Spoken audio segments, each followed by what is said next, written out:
अस्सलाम वालेकुम dear learners.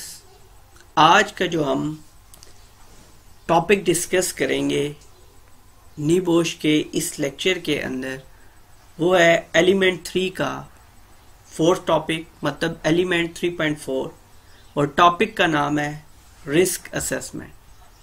Risk assessment जैसा कि आप जानते हैं एक बुनियादी टॉपिक है health and safety management system का, जिसको बैकबोन की अहमियत हासिल है इस health and safety management system के अंदर। रिस्क असेसमेंट परफॉर्म करने से पहले, रिस्क असेसमेंट की स्टेजेस को डिस्कस करने से पहले कुछ इंफॉर्मेशन हमें उसके अंदर यूज होने वाली टिपिकल टर्म्स के बारे में मालूम होनी चाहिए, जिनमें पहली है हैजर्ड। कि हैजर्ड है क्या चीज? Something with the potential to cause harm. कोई भी चीज जिसके अंदर ये सकत मौजूद है या वो ये सकत रखती है कि वो नुकसान पहुंचा सके, तो उसको हम हैजर्ड बोलेंगे। टिपिकली 5 कैटेगरीज में हैजर्ड्स को हमेशा से डिवाइड किया जाता है।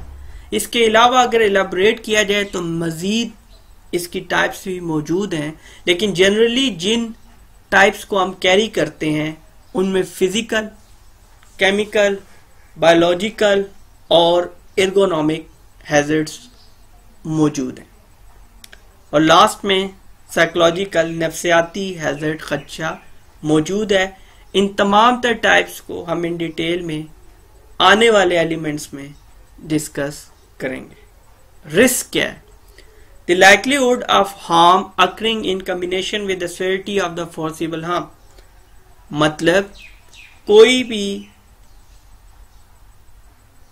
किसी भी चीज के होने के इम्कानात का कॉम्बिनेशन का जोड़ किसके साथ?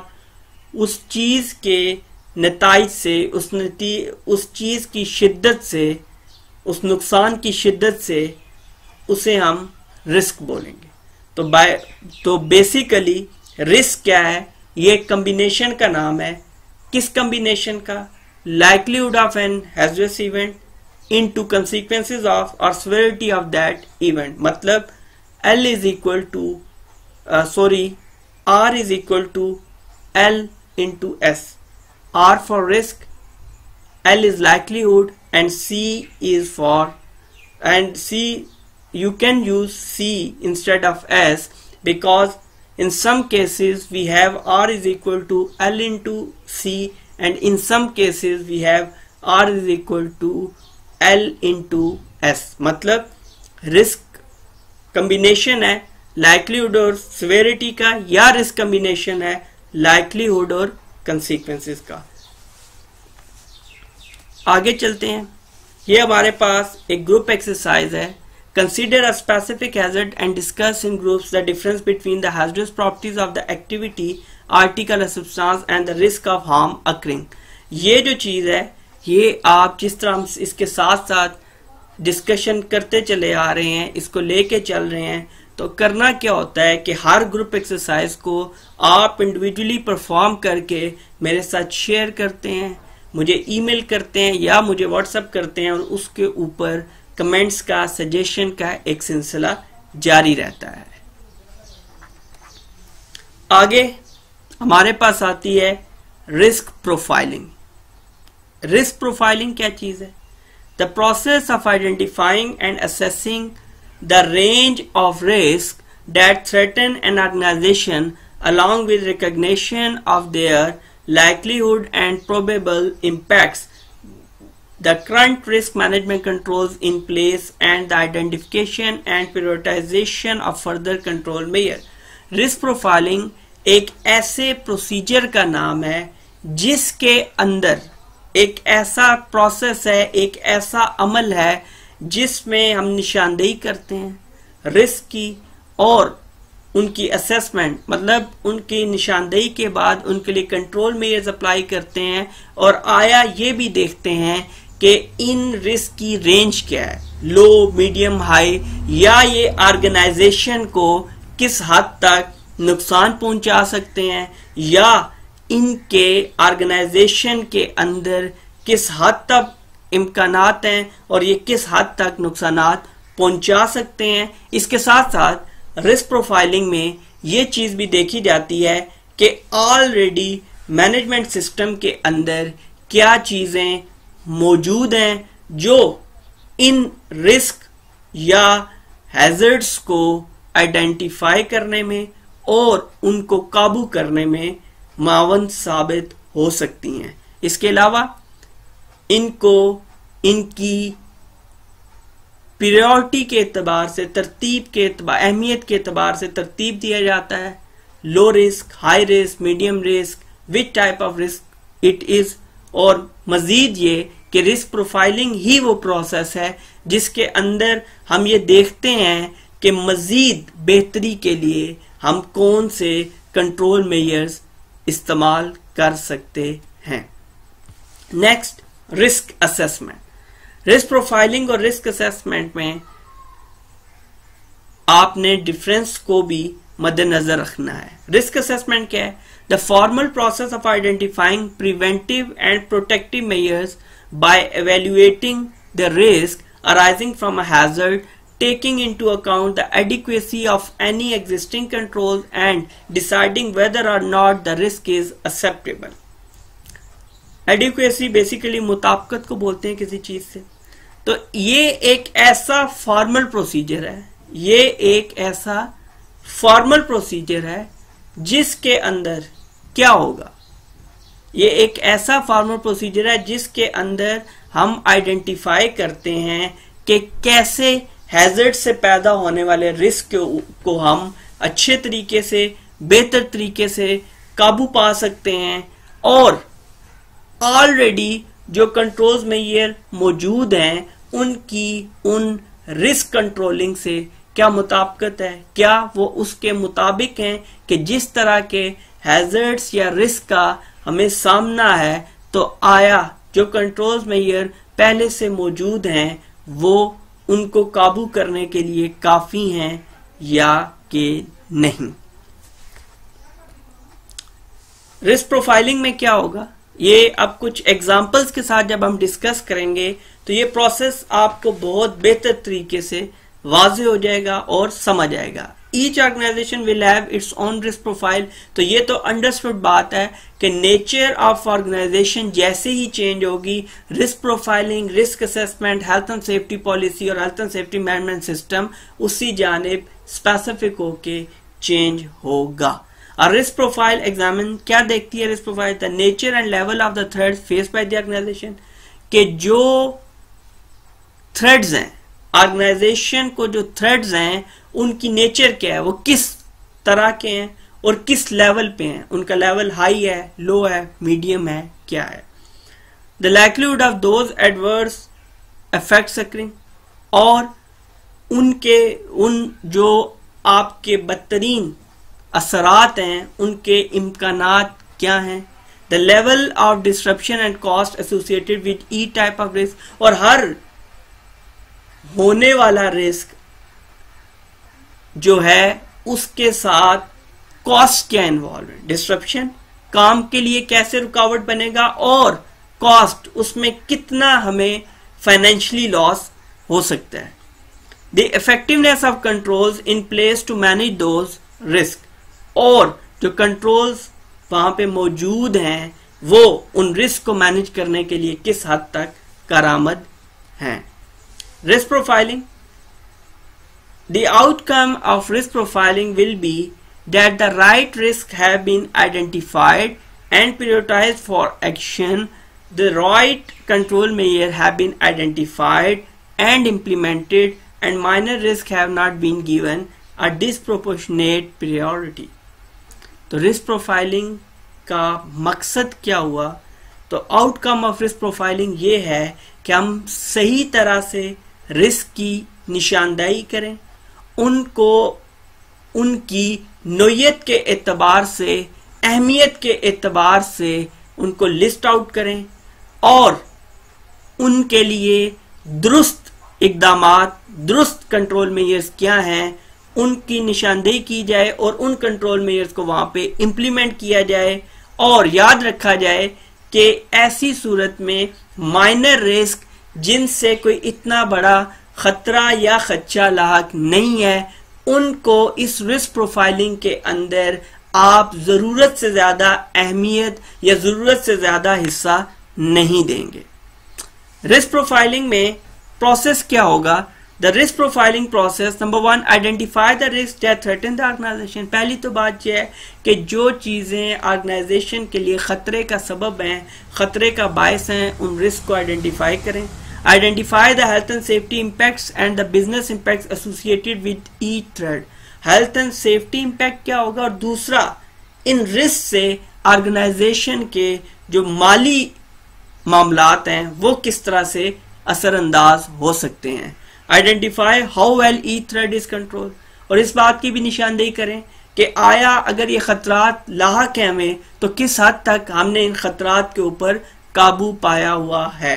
Identify the likelihood of each thread happening, और हर खतरे के खदशे के कितने इम्कानात हैं, इस चीज की भी निशानदेही की जाएगी। प्रायोरिटाइज द थ्रेड, और हम इन खतरात को अहमियत के एतबार से लिस्ट आउट कर देंगे, और इनको अहमियत के एतबार से लिस्ट आउट करने का मकसद यही है कि हाई प्रायोरिटी रिस्क को या हाई प्रायोरिटी थ्रेड्स को फर्स्ट स्टेज के ऊपर हैंडल किया जाए, और इसी तरह मीडियम और लो को अपने अपनी अहमियत के एतबार से हम हैंडल करने की पोजीशन में होंगे।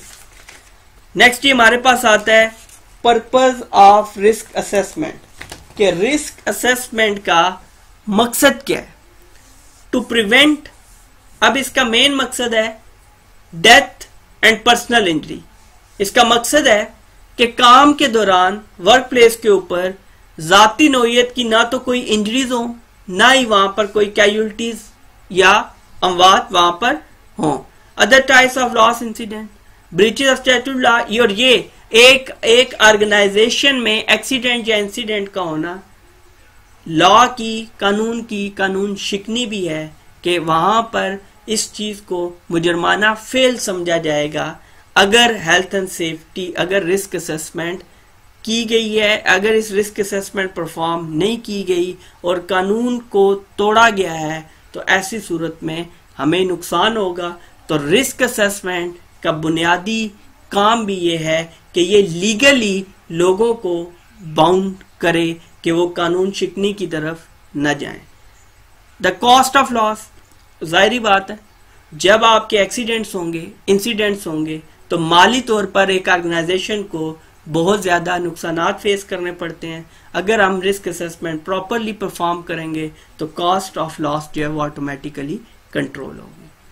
A suitable and sufficient assessment, बहुत ही इंपॉर्टेंट चीज, कि आपने सिर्फ रिस्क असेसमेंट बना नहीं देनी या अपने मुताबिक बना के रख नहीं देनी, बल्कि एक अच्छी रिस्क असेसमेंट या ऐसी रिस्क असेसमेंट जो हमें मदद देगी कि हम अच्छे तरीके से मैनेजमेंट सिस्टम को इम्प्लीमेंट कर सकें, या उस रिस्क असेसमेंट की मदद से हम प्रॉपरली रिस्क को आइडेंटिफाई कर सकें, हैजर्ड्स को आइडेंटिफाई कर सकें, तो वो रिस्क असेसमेंट लाजमन है कि सूटेबल एंड सफिशिएंट हो। मतलब वो रिस्क असेसमेंट उस पर्पस को फुलफिल करती हो और इतनी काफी हो कि, इतना सफिशिएंट से मतलब ये है कि वो उस रेलेवेंट ऑर्गेनाइजेशन के लिए काफी हो, मजीद एड अप की जरूरत ना पड़े।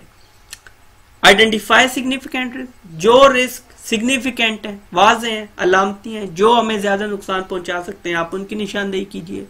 Enable employer to identify and prioritise control measure, आप एम्प्लॉयर को ये बात बतलाएंगे, आप एम्प्लॉयर को ये चीज करके देंगे क्या, कि आप रिस्क को आइडेंटिफाई करेंगे और एम्प्लॉयर को बतलाएंगे कि हम इनको किस तरह से काबू में ला सकते हैं। लाजमी बात है appropriate to the nature of the work, के जो आपकी रिस्क असेसमेंट है वो नेचर ऑफ रिस्क को बड़े बेहतर तरीके से एड्रेस करे और valid for a reasonable time, और रिस्क असेसमेंट जो है की जो मियाद है वो कुछ अरसे के लिए लाजमी हो। ऐसा नहीं है कि डेली बेसिस पे रिस्क असेसमेंट परफॉर्म करना मुमकिन नहीं होता।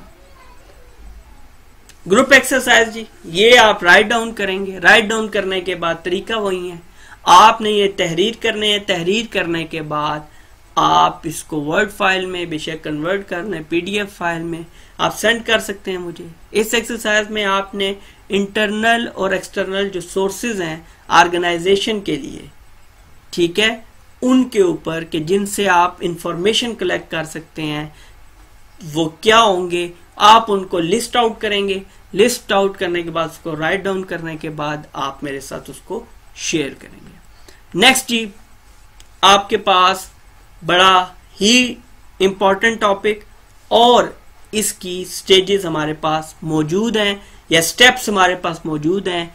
तो वो हमारे पास रिस्क असेसमेंट के जो health and safety executive UK ने डिफाइन किया है उसके मुताबिक 5 हैं। Step 1, identify the hazards. Step 2, identify the people. Identify the people who might be harmed and how, कि कौन से वो लोग होंगे जो इसका इफेक्टेड विक्टिम्स हो सकते हैं और वो कैसे इससे नुकसान उठा सकते हैं जिन हैजर्ड्स को हमने आइडेंटिफाई किया है। उसके बाद evaluate the risk and decide on precautions.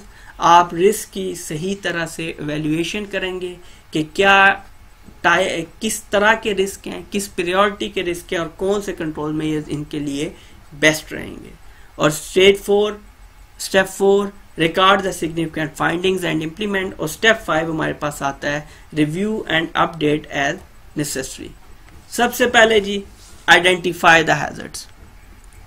आप आइडेंटिफाई करेंगे कि हैजर्ड्स किस कैटेगरी में फॉल कर रही हैं। मेनली जो हम यहाँ पे हैजर्ड्स की कैटेगरी देखते हैं वो या तो सेफ्टी हैजर्ड्स होंगे या फिर हेल्थ हैजर्ड होंगे। सेफ्टी हैजर्ड्स में क्या है, capable of causing physical injury. Safety hazards वो होते हैं जो फिजिकल इंजरी का सबब बनते हैं। कैसे, work at height, falling objects, moving vehicles, machinery, electricity, chemicals, low oxygen concentration, deep water, fire explosion, animals और वायलेंस।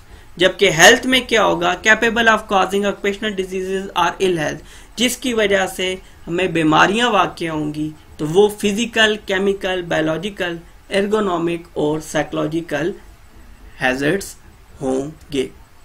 अब जी चलते हैं, internal and external information sources क्या होंगे जो हमें मुआवन साबित होंगे, जो हमें मददगार साबित होंगे कि किस तरह से हम रिस्क असेसमेंट के अंदर चीज़ों को आइडेंटिफाई कर सकते हैं। तो जो इंफॉर्मेशन हमें मिल सकती है 2 तरह के सोर्सेज में, उनमें एक इंटरनल जो ऑर्गेनाइजेशन के अंदर से ही चीज़ें मिल जाएंगी और कुछ होते हैं इसके अंदर एक्सटर्नल जिनमें हमें ऑर्गेनाइजेशन के बाहर से दूसरी जगहों से इंफॉर्मेशन मिलने के चांसेस हैं। इंटरनल सोर्सेज की बात करें तो accident records, ill health data, absent reports और medical records, risk assessments, maintenance reports, safety inspections, audit and investigation report और safety committee minutes. Safety committee minutes, यहाँ पे मिनट्स बोला जाता है कि जब आप कोई कमेटी या कोई आपकी मीटिंग होती है, आपकी कमेटी बैठती है, तो ऐसी सूरत में उसके जो समराइज पॉइंट्स होते हैं जिनके मुताबिक आपने परफॉर्म करना होता है, उस मीटिंग के, उस कमेटी के, उस सेफ्टी कमेटी मीटिंग के आउटकम्स हैं, वो आपके सेफ्टी मिनट्स कहलाएंगे। एक्सटर्नल सोर्सेज की बात करें तो national legislation, approve code of practices, standards हैं, ISO हो गया, BSI हो गया। मैन्युफैक्चरर्स इंफॉर्मेशन के जो इक्विपमेंट आप यूज कर रहे हैं उसके लिए जो मैनुअल्स आए हैं उसके साथ वो बतलाएंगे काफी सारी चीजें। Trade association, safety publication, international bodies like ILO, international labour organisation, WHO, world health organisation वगैरह आपको हेल्प आउट करेंगे। Then trade unions and charity etcetera. Next we have hazard identification methods. अब हम हैजर्ड्स को आइडेंटिफाई किन तरीकों से कर सकते हैं। सबसे पहला तरीका जो हमारे सामने आता है वो है task analysis. Analyses job components before the job starts. ये क्या करता है कि किसी भी काम के मुख्तलिफ हिस्सों को पहले से जांच लेता है, उनका जायजा लेता है, उनका तजिया करता है काम शुरू होने से पहले। Legislation, standards, guidance document, manufacturers information, operating handbooks, chemical safety data sheet और incident data, accident, near miss, ill health records वगैरह, ये 4 चीजें हमें मावन साबित होंगी जब हम hazard identification methods hazard identification कर रहे होंगे। फिर उसके बाद एक और एब्रीविएशन स्ट्रीडम के नाम से रिनाउन है। इसके अंदर इस चीज को हम अडॉप्ट करते हुए टास्क एनालिसिस करेंगे। कैसे? टास्क एनालिसिस में सबसे पहले सिलेक्ट द टास्क कि टास्क है क्या, record the stages of the task, उसको हमने कितने हिस्सों में बांटा हुआ है, then evaluate risk associated with each stage, फिर हर रिस्क जो हर स्टेज के साथ मुंसलिक है उसकी हम एवेल्युएशन करेंगे, मतलब आइडेंटिफिकेशन, कंट्रोल्स मेजर सजेस्ट करेंगे और उसको स्टार्टली थोड़ा सा मॉनिटर करेंगे, देखेंगे कि हमारे कंट्रोल्स मेजर की इफेक्टिवनेस क्या है। Develop the safe working method, implement the safe working method and monitor to ensure effectiveness. तो ये था फ्रीडम हमारे पास, जो कि टास्क एनालिसिस के लिए एज अ टूल यूज होता है। अभी तक हमने जो डिस्कस किया था वो तो स्टेप 1 आइडेंटिफाइंग द हैजर्ड। अब हम डिस्कस करने लगे हैं step 2 identifying the people at risk, कि इस स्टेप के ऊपर, इस स्टेज के ऊपर हम ये डिस्कस करेंगे कि जो हैजर्ड आइडेंटिफाई किए हैं उन हैजर्ड से कौन से लोग और कैसे मुतासिर हो सकते हैं। इसमें workers, operators, maintenance staff, cleaners, contractors, visitors, member of the public, even trespassers. Trespassers उन लोगों को बोला जाता है जो सिर्फ और सिर्फ वहां से, उस वर्क प्लेस से गुजर रहे होते हैं, टेक्निकली उनका उस वर्क प्लेस से कोई लेना देना नहीं है। जिस तरह आप किसी रोड या गली में कोई वर्क एक्टिविटी परफॉर्म कर रहे हैं तो वहां से गुजरने वाले लोग जिनका उस वर्क एक्टिविटी से या वर्क प्लेस से कोई ताल्लुक नहीं है तो उनको हम ट्रेसपासर्स बोलेंगे, और वो उनके मुतासिर होने के भी खदशात बहुत ज्यादा होते हैं। इसमें आइडेंटिफाई द पीपल में एक वल्नरेबल ग्रुप्स या वल्नरेबल इंडिविजुअल्स मौजूद होते हैं। ये वो लोग होते हैं जो हैजर्ड से, रिस्क से मुतासिर बहुत जल्दी हो सकते हैं, या ये लोग ज्यादा हसास होते हैं कि इनके ऊपर हैजर्ड या रिस्क बहुत जल्दी हावी आ सकता है, इनको बाकियों की निस्बत संभलने का मौका नहीं देगा और इन्हें ज्यादा नुकसान पहुंच सकता है। इसमें हमारे पास यंग पीपल, न्यू और एक्सपेक्टेंट मदर्स और डिसेबल वर्कर्स और लोन वर्कर्स, इनकी वजूहात क्या हैं वो हम आगे डिस्कस करेंगे कि हम इन्हें वल्नरेबल के अंदर क्यों शुमार करते हैं। Next step 3 evaluating the risk and deciding on precautions. Evaluate करेंगे रिस्क को कि रिस्क क्या है, रिस्क की रेटिंग क्या है, लो है, हाई है, मीडियम है, और हम हर लेवल के रिस्क को काबू पाने के लिए किस किस तरह का कंट्रोल मेजर जो है वो अप्लाई करेंगे। Is the level of a risk acceptable और does it need to be reduced. क्या जो रिस्क है वो इस स्टेज में है कि हम उसको कबूल कर लें, कि हम उसी हालत में काम को कंटिन्यू कर सकें, या कि हमें जरूरत है कि उसके जो एग्जिस्टिंग कंट्रोल्स हैं वो काफी नहीं है, तो ऐसी सूरत में हम नए कंट्रोल मेजर्स की तरफ जाएंगे। अब ये हमारे आगे मौजूद है risk is equal to likelihood into severity, जिसकी मैंने इस टॉपिक के बिल्कुल शुरू में वजाहत की थी। अब लाइक्लीहुड की स्टेजेस हैं, इसी तरह सेवेरिटी की स्टेजेस हैं। अगर 1 एक्सट्रीमली अनलाइकली, 2 अनलाइकली, 3 पॉसिबल हो सकता है, 4 लाइकली होने के इम्कान ज्यादा हैं, 5 वेरी प्रोबेबली लाजमन मुमकिन तौर पर होगा ही होगा। Severity very minor injury first stage पे, सेकंड स्टेज पे फर्स्ट एड इंजरी, तीसरी जगह पे लॉस्ट टाइम इंजरी, चौथी जगह पे हॉस्पिटल ट्रीटमेंट, और लास्ट वन हमारे पास आता है डिसेबलिंग इंजरी। अब लाइक्लीहुड और स्वेरिटी का जो कॉम्बिनेशन है वो रिस्क। अब एक चीज मैं यहाँ पे आपको बताता चलूं कि स्वेरिटी तो हमें दिखाई दे देगी, तो हम डिसाइड कर लेंगे कि ये हमें क्या पॉसिबिलिटी है, क्या होता हुआ दिखाई दे रहा है, हम उस कैटेगरी के अंदर इसको शुमार कर लेंगे।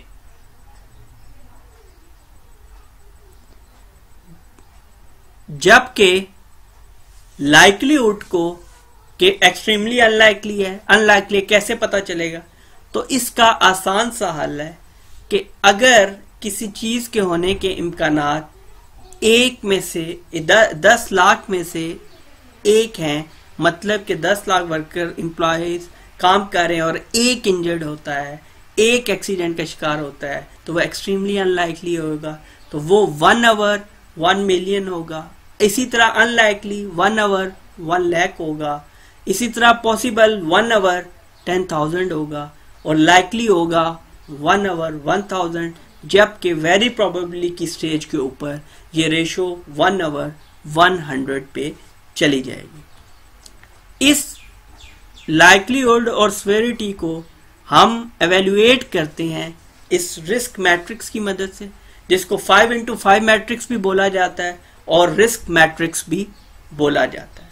इसके अंदर लेफ्ट साइड पे स्वेरिटी मौजूद है, इसकी बेस पे लाइक्लीहुड मौजूद है, और इसके अंदर जब आप ये बॉक्सेस या देख रहे हैं कलर सर्कल्स देख रहे हैं, तो हर कलर सर्कल निशानदेही कर रहा है कि 1 से 2 आपके जो हैं वो वेरी अनलाइकली है, 3 से 4 अनलाइकली है, और जो आपका येलो कलर है वो फेयरली लाइकली है, और जो आपका ऑरेंज कलर है वो लाइकली है, और रेड कलर वेरी प्रोबेबल है लाइकलीहुड के एतबार से। इसी तरह स्वेरिटी की तरफ जाएंगे तो वो भी ग्रीन से रेड की जानिब जा रही है, जो कि बतलाती है कि ग्रीन नो सिग्निफिकेंस का, और रेड हमें लेके जाता है कैटास्ट्रोफिक या डेथ की जानिब लास्ट स्टेज पे।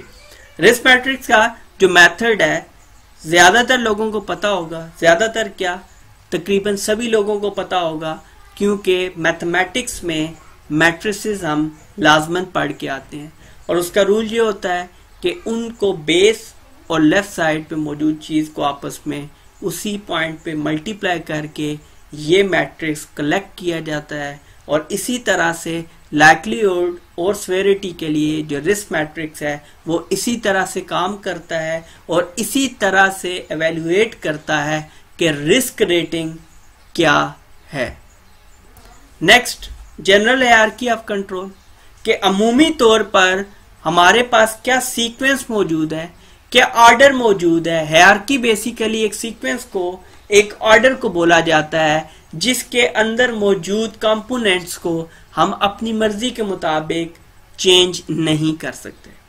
पहले नंबर पे एलिमिनेशन, कि हम मुकम्मल तौर पर रिस्क को खत्म कर दें, और अगर ये पॉसिबल नहीं तो हम फिर अपने दूसरे स्टेप की जानिब बढ़ेंगे, जो कि है substitution.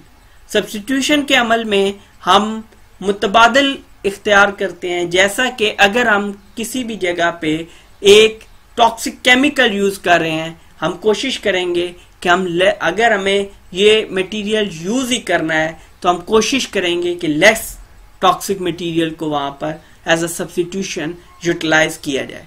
Next we have engineering controls, कि किसी भी काम को करने के लिए आप उस काम के SOPs को इंजीनियर कर देंगे ताकि वो फिट बैठे उस काम को करने के लिए, और हमें हैजर्ड्स या रिस्क से महफूज रखें। एडमिनिस्ट्रेटिव कंट्रोल में वर्कर को हैजर्ड से, इंटरेक्शन से रोका जाता है, और लास्ट रिजॉर्ट पे हमारे पास मौजूद है PPE, कि अगर हम पहले चारों चीजों को इम्प्लीमेंट नहीं कर पाते तो फिर हमारा सारा दारोमदार PPE के ऊपर होगा।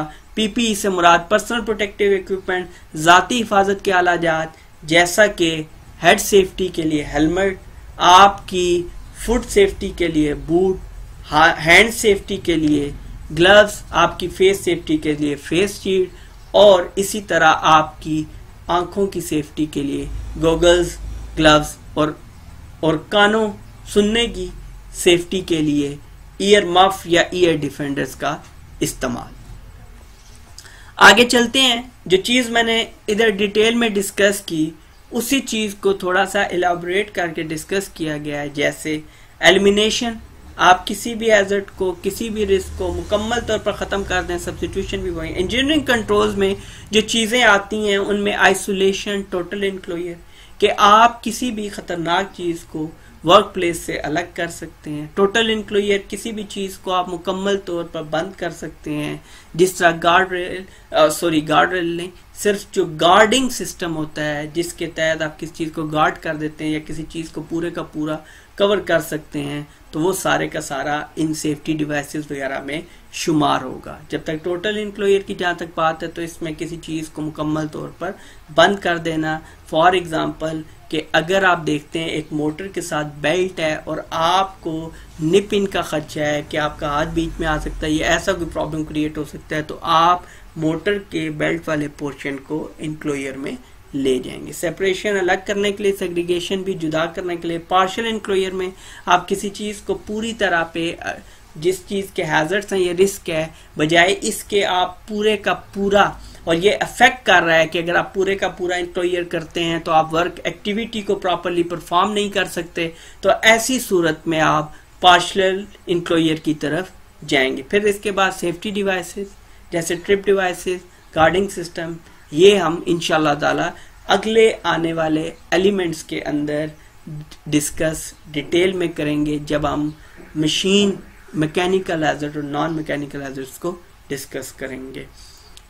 Administrative control, safe system of work, reduce exposure, reduce time of exposure dose, information, instruction, training and supervision. The last one is PPE.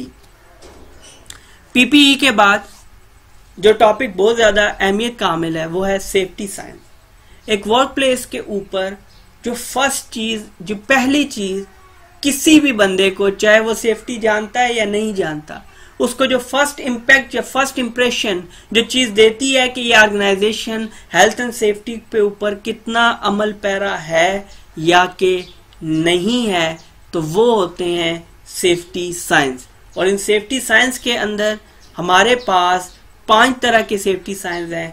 First one prohibition sign. Prohibition sign basically ममानत, किसी चीज से रोकने के लिए इस्तेमाल होता है। ये गोल कलर के सर्कल में होगा और क्रॉस के साथ होगा, जबकि वार्निंग साइन ट्रायंगुलर शेप में होगा और येलो इन कलर होगा, और ये इंतबाह करता है, किसी चीज से खबरदार करता है कि अगर ये एक्टिविटी परफॉर्म की गई तो हमें खतरा मौजूद है कि हमें कोई हादसा पेश आ सकता है। मैंडेटरी, जब भी कोई काम लाजमी, जिस तरह wear safety boots, wear helmet, fasten your seat belt, ये सारे के सारे मैंडेटरी जो काम आपने लाजमी करने हैं, ये ब्लू कलर में होता है और सर्कल में होगा। Safe condition, emergency, escape routes वगैरह जब आपने दिखाने हैं तो ये ग्रीन कलर में होता है और स्क्वायर या रेक्टेंगुलर फॉर्म में होगा। इसी तरह fire equipment, fire hose, fire extinguisher वगैरह के लिए हम फायर इक्विपमेंट का सेफ्टी साइन यूज करते हैं जो कि रेड इन कलर है और शेप में स्क्वायर है। आगे चलते हैं तो पर्सनल प्रोटेक्टिव इक्विपमेंट की जाने बढ़ते हैं। तो पीपीई जो है पर्सनल प्रोटेक्टिव इक्विपमेंट, ये पहनना क्यों लाजमी है और किस रूल के तहत एम्प्लॉयर पाबंद है कि वो पर्सनल प्रोटेक्टिव इक्विपमेंट को प्रोवाइड करे वर्कर्स को फ्री ऑफ कॉस्ट। तो personal protective equipment regulations 1992 as amended, ये इस बात पे पाबंद करता है कि एक एम्प्लॉयर अपने एम्प्लॉयज को फ्री ऑफ कॉस्ट सुइटेबल और सफिशिएंट जो है वो पीपीईज प्रोवाइड करे, और एक वर्कर बाउंड है कि वो उन पीपीईज को वेयर करे, पहने, ना कि सिर्फ पहने बल्कि प्रॉपरली उन्हें पहने और टेम्पर न करे, मतलब उनको डीफेस ना करे, उनके साथ छेड़खानी ना करे, उनकी शक्लें अपने मुताबिक डालने की कोशिश न करें, बल्कि जिस शक्ल में, जिस हुलिये में जो उनको पीपी मिली है वो उसको उसी तरह इस्तेमाल करें और उनको उसी मुताबिक एडजस्ट करें जिस तरह से उनको गाइड किया गया है। Supply suitable PPE employers responsibility है, appropriate for risk, ergonomics, fits, does not increase overall risk, और कोई भी ऐसा पीपीई ऐसी पीपीई यूज न की जाए जिससे रिस्क कम होने की बजाय बढ़ जाए। कंप्लाइज विद स्टैंडर्ड्स को फॉलो करेंगे, जो उसमें मटेरियल यूज हो रहा है जिस तरह से है, उसकी क्लास क्या है, क्वालिटी क्या है, तो उसमें स्टैंडर्ड को हम फॉलो करेंगे। Ensure compatibility of item, suitable storage, information, instruction and training, enforce use of PPE, and the last one, replace or repair damaged or lost item, कि जो आइटम्स आपके गुम हो गए हैं, डैमेज हो गए या रिपेयर हो गए, तो ऐसी सूरत में आप उनको रिप्लेस करेंगे, दोबारा मुहैया करेंगे, ताकि ऐसा ना हो कि वर्कर बगैर पीपीई इसके काम करता रहे। Discuss the benefits and limitation of PPE as risk control method, ये हमारी ग्रुप डिस्कशन है।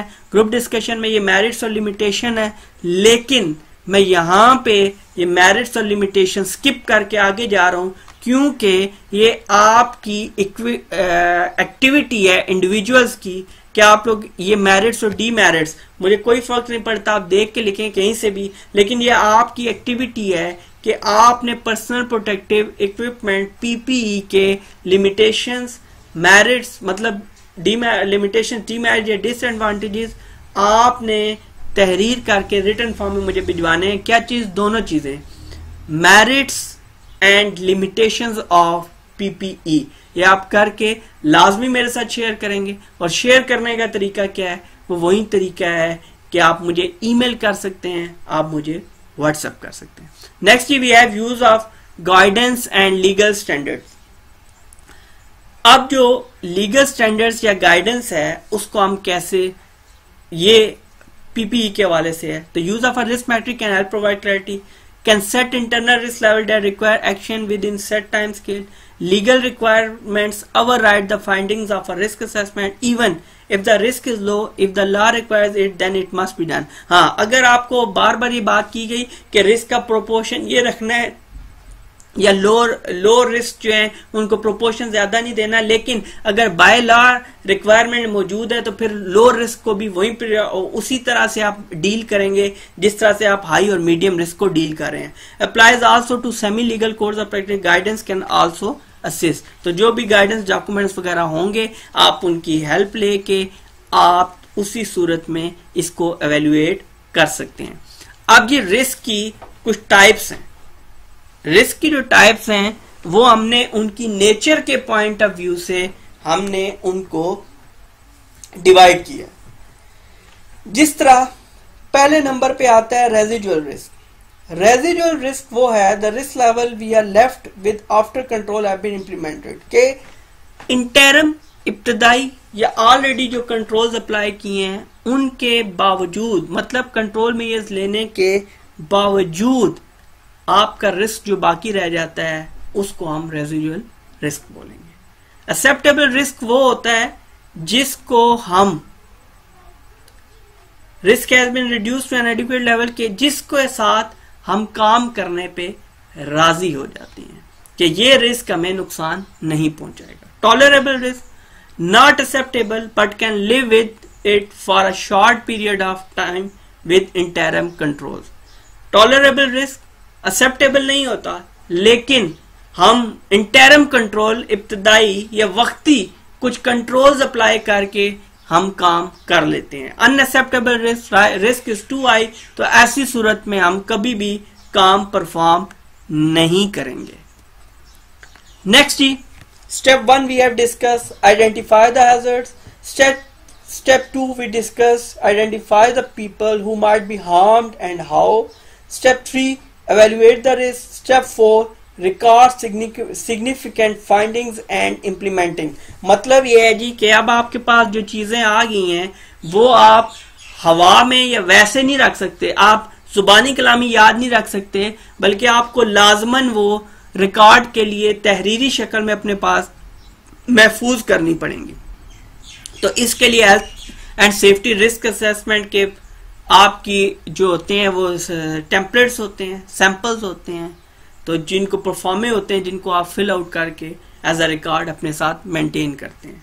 Typical content, activity area assessed and hazard, जो चीजें इसके अंदर मौजूद होनी चाहिए एक रिस्क असेसमेंट के अंदर जब आप रिकॉर्ड फाइंडिंग्स तैयार कर रहे हैं। ग्रुप एट रिस्क, कौन सा ग्रुप मुतासिर है, risk and adequacy of existing control measure, further precautions needed, date and name of competent person के किस डेट को रिस्क असेसमेंट परफॉर्म की गई और किस कॉम्पिटेंट पर्सन ने इस रिस्क असेसमेंट को परफॉर्म किया।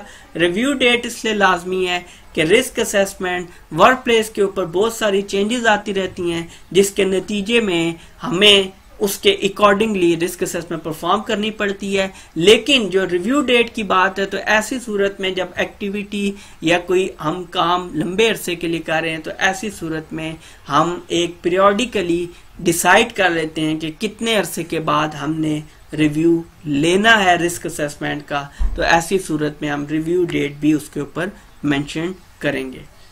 लास्ट ही हमारे पास आ गया रिव्यू के किन चीजों में आपके पास किन मौके के ऊपर आप हेल्थ एंड सेफ्टी की जो रिस्क असेसमेंट है उसका रिव्यू ले सकते हैं। एक तो जिससे मैंने अभी डिस्कस किया पीरियोडिकली है जो कि यहाँ पे सबसे नीचे है, और दो बातें हैं, एक सिग्निफिकेंट चेंज इन 6 चीजों में अगर चेंज आएगी तो फिर हम रिस्क असेसमेंट को रिव्यू करेंगे। प्रोसेस चेंज हो जाए, सब्सटेंसेस जो हम यूज करें वो चेंज हो गया, इक्विपमेंट डेवलप्ड किस्म का आ गया, चेंज हो गया, work place environment change, personal जो मुलाजमीन है अहम मेन पर्सनल जो है वो चेंज हो गए हैं, तो हमें रिस्क असेसमेंट का रिव्यू लेना पड़ेगा। और if it is no longer valid, और ऐसी सूरत में जब हमें accident, ill health, near misses से या लीगली ये पता चलता है कि अब हमारी रिस्क असेसमेंट इस काबिल नहीं रही कि वो मजीद इस सिस्टम के अंदर मौजूद रहते हुए रिस्क को काबू पा सकती है, तो ऐसी सूरत में भी हम रिस्क असेसमेंट का रिव्यू लेंगे। आज तक के लिए निबोश के इस लेक्चर में इतना ही। इंशाल्लाह बहुत जल्द निबोश के अगले लेक्चर के साथ आपकी खिदमत में हाजिर होंगे। तब तक के लिए अल्लाह हाफिज।